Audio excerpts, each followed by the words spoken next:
ఒక ఇంటి స్థలం కొనుక్కొని కొత్త ఇల్లు కట్టుకోవడానికి గుంతలు తవ్వించాడు అశోక్. కానీ ఆ గుంతలో మట్టి కింద దొరికింది ఏదో పాత వస్తువు కాదు, ఒక మనిషి అస్థిపంజరం. అంతేకాదు, ఆ అస్థిపంజరం పక్కనే 2 బంగారు కడ్డీలు కూడా ఉన్నాయి. అసలు ఆ శవం ఎవరిది? ఆ బంగారు కడ్డీలు అక్కడికి ఎలా వచ్చాయి?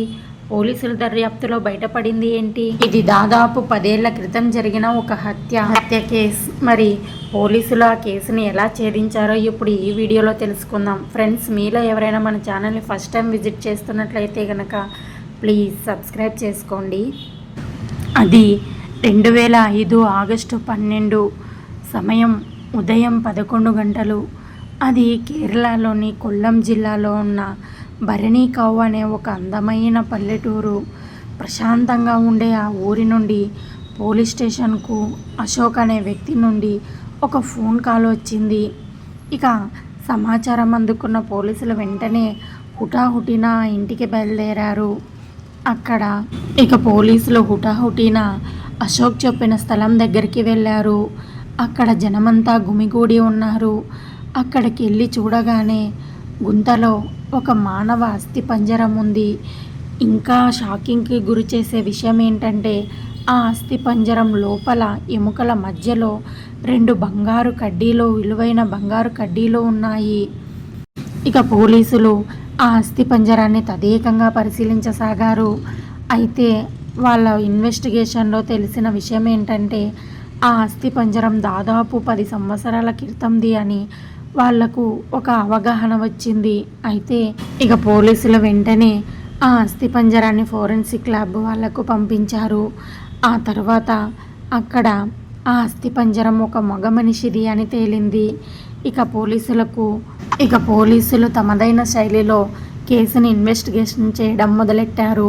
ఇక ఆ స్థలం ఓనర్ అంటే అశోకును ఇన్వెస్టిగేషన్ చేయడం మొదలెట్టారు. ఇంతకీ నువ్వు ఈ స్థలం ఎప్పుడు కొన్నావు, ఎవరి దగ్గర నుంచి కొన్నావు అంటూ ప్రశ్నల వర్షం కురిపించారు. అయితే అశోక్ అసలు విషయం చెప్పడం మొదలెట్టాడు. సార్, నేను కొద్ది రోజుల క్రితం సిసిలి అనే మహిళ దగ్గర నుండి ఈ స్థలాన్ని కొన్నాను సార్ అంటూ సమాధానమిచ్చాడు. ఇక పోలీసులు వెంటనే సిసిలి దగ్గరకు వెళ్ళారు.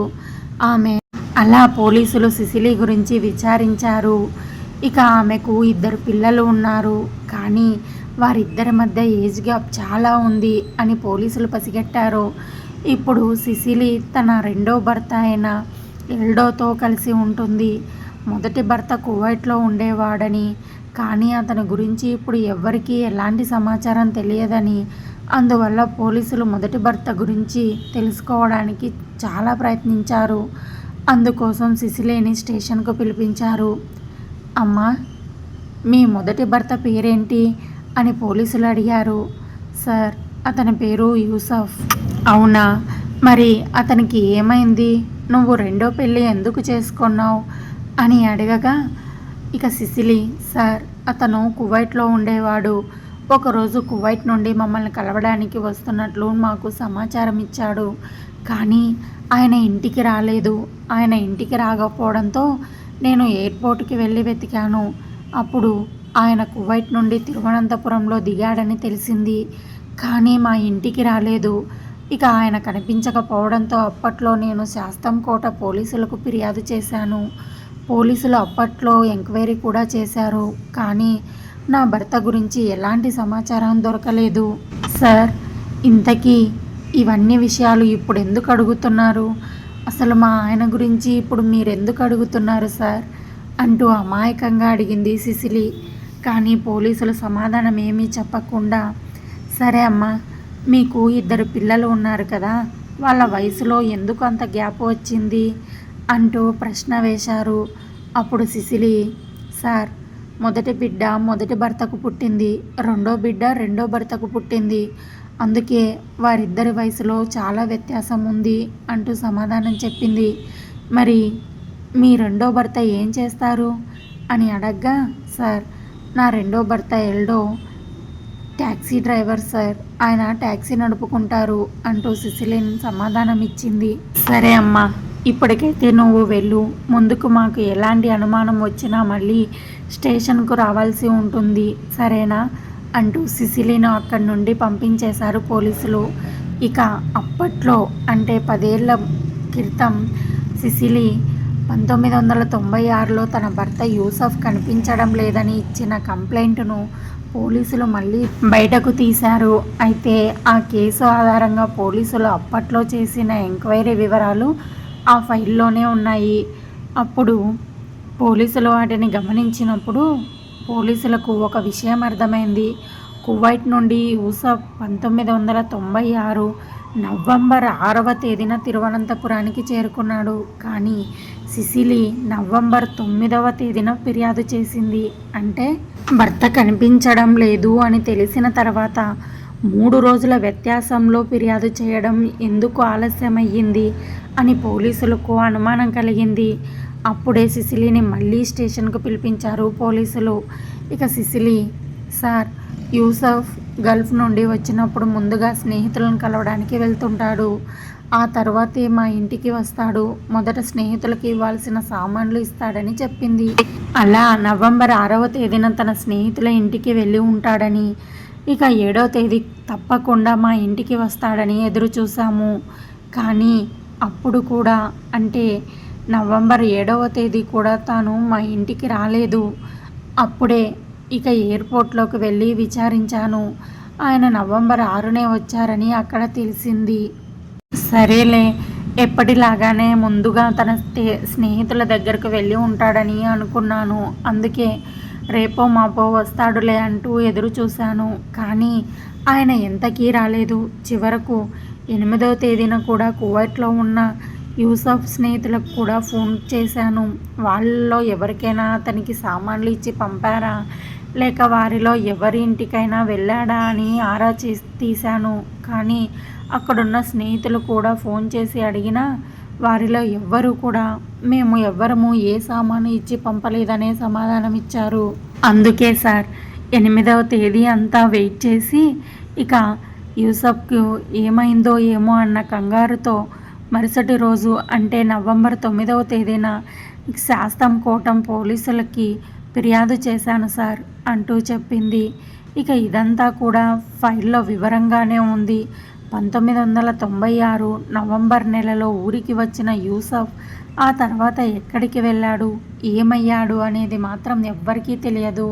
కువైట్లో ఉన్న అతని స్నేహితుల ఇళ్లకు వెళ్ళిన పోలీసులు అతని గురించి విచారించిన వచ్చిన సమాధానాలు కూడా ఆ ఫైల్లోనే భద్రంగా ఉన్నాయి. ఇంకా ఆ ఫైల్లో అది కువైట్ నుండి తిరువనంతపురానికి వచ్చిన ప్రయాణికుల జాబితా కూడా ఉంది. ఆ లిస్టులో యూసఫ్ పేరు స్పష్టంగా ఉంది. ఆ లిస్టు ద్వారా యూసఫ్ తిరువనంతపురానికి చేరుకున్నాడని 100% స్పష్టమవుతుంది. కానీ ఆ తర్వాత ఆయన ఎవ్వరికీ కనిపించలేదు. సిసిలీ మరియు ఆమె బంధువులు యూసఫ్ కోసం చాలా చోట్ల వెతికారట. కానీ కాలం గడిచే కొద్దీ ఆ విచారణ ఆగిపోయింది. అలా ఇప్పుడున్న పోలీసులు గతంలో చిక్కిన ఆ ఫైల్ గురించి అంతా తిరిగేశారు.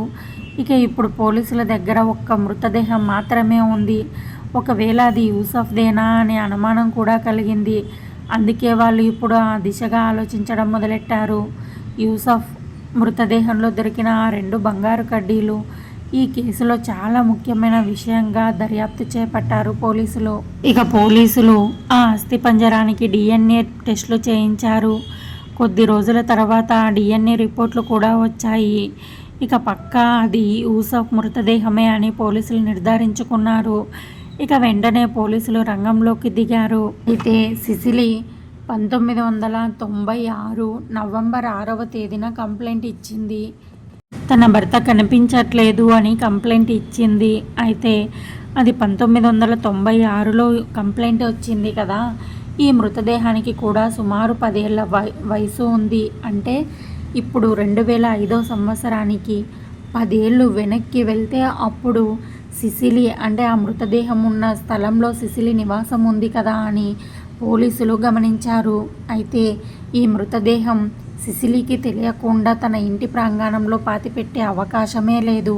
అంటే ఈ కేసులో సిసిలీకి కూడా సంబంధం ఉన్నట్టే కదా అంటూ పోలీసులు ఆ దిశగా అనుమానించి ఇక సిసిలీని మళ్ళీ ఎంక్వైరీ చేయడం మొదలెట్టారు. అయితే ఈసారి సిసిలీ రెండో భర్త ఎల్డోని కూడా పిలిపించి ఎంక్వైరీ చేశారు. అయితే పోలీసులు ఇక సిసిలీని ఎల్డోను ఇద్దరిని వేరువేరు గదుల్లో ఉంచి తమదైన శైలిలో విచారించారు. ఇక సిసిలీతో ఒక పోలీస్ ఆఫీసర్ ఇలా అంటున్నాడు, చూడమ్మా సిసిలీ, యూసఫ్నైతే ఎవరో హత్య చేశారు, కానీ ఆ పని ఎవరు చేశారో ఎందుకు చేశారో మాకు తెలియదు. నీకేమైనా దాని గురించి తెలిస్తే ఏదైనా సమాచారం మా దగ్గర చెప్పకుండా దాచి ఉంటే అది మాకు చెప్పు. ఎందుకంటే యూసఫ్ కడుపులో 2 పెద్ద బంగారు కడ్డీలు చిక్కాయి. నీకు ఏదైనా సమాచారం ఇస్తే ఆ కడ్డీలు నీకే దక్కుతాయి కదా అంటూ ఆశ చూపించారు. ఇక పోలీసులు అలా అనగానే సిసిలీ ప్రలోభానికి గురయ్యింది. అందువల్ల సార్, నేను నిజం చెప్పేస్తాను సార్, యూసఫ్ను ఎల్డోనే చంపాడు సార్ అంటూ సమాధానమిచ్చింది. ఇక పోలీసులు ఒక్కసారిగా షాక్ అయిపోయారు. ఏంటమ్మా, ఎల్డో నీ భర్తే కదా అంటూ పోలీసులు అడిగారు. అవును సార్, ఇప్పుడైతే నా రెండో భర్త, కానీ ఒకప్పట్లో అతను నా బాయ్ ఫ్రెండ్. నా భర్త యూసఫ్ కువైట్లో పనిచేసే కాలంలో నాకు ఎల్డోతో అక్రమ సంబంధం ఏర్పడింది అంటూ అసలు నిజం చెప్పుకొచ్చింది సిసిలీ. ఇక వెంటనే సిసిలీని ఎంక్వైరీ చేసిన పోలీస్ ఆఫీసర్ ఇక పక్క గదిలో ఉన్న ఎల్డో దగ్గరికి వెళ్ళి, ఎల్డో నిజం ఒప్పేసుకో. అక్కడ సిసిలీ మొత్తం నిజాన్ని చెప్పేసింది. యూసఫ్ని చంపింది నువ్వే అని ఆమె మాకు స్పష్టంగా చెప్పింది అన్నారు. ఆ మాట వినగానే ఎల్డో మొహంలో కంగారు మొదలైంది. సార్, నిజం చెప్తున్నాను, ఆ హత్య చేసింది నేను ఒక్కడనే కాదు, అసలు సిసిలీ చెప్తేనే నేను హత్య చేశాను అంటూ ఇక ఎల్డో కూడా ఒప్పేసుకున్నాడు. అసలు ఆ రోజు ఏం జరిగిందో చెప్పురా అంటూ పోలీస్ గద్దించి అడగగానే ఎల్డో, సార్, ఆ రోజు యూసఫ్ వస్తున్నాడు అని తెలియడంతో నేను సిసిలీ ఇద్దరం కలిసే ఎయిర్పోర్ట్కి వెళ్ళాము అతన్ని పికప్ చేసుకోవడానికి. అది నవంబర్ 6వ తేదీన వెళ్ళాము. మేము ఎయిర్పోర్ట్కి సమీపంలో ఉన్న ఒక హోటల్లో ఒక గదిని తీసుకున్నాము. కువైట్ నుండి యూసఫ్ రాగానే అతన్ని ఆ గదిలోకి తీసుకెళ్ళాము.